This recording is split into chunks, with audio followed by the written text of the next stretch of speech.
তেজগাঁও থানায় দায়ের করা বিস্ফোরক আইনের মামলায় গ্রেপ্তার হওয়া যুব মহিলা লীগ নেত্রী শিল্পী বেগম ও তার শিশু সন্তান জামিন পেয়েছেন।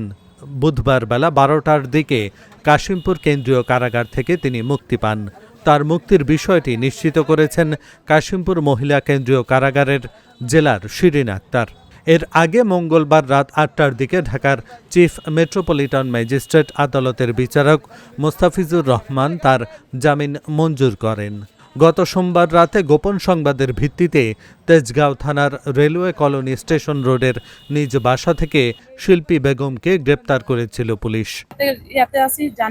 অনেক কষ্টতে আছি, অনেক আমদানিতে রাখছে, অনেক কষ্টতে আছে, কিন্তু আপনার মিডিয়াতে অনেকে ধন্যবাদ আমার যে করার জন্য। তোর কারণে আমি জামিনে বের হইতে পারছি। দলের প্রতিও আমার শ্রদ্ধা বা ভালোবাসা। আমার বাচ্চার জন্য অনেক ভালো হইলো, আমার অনেক খুশি হইলো।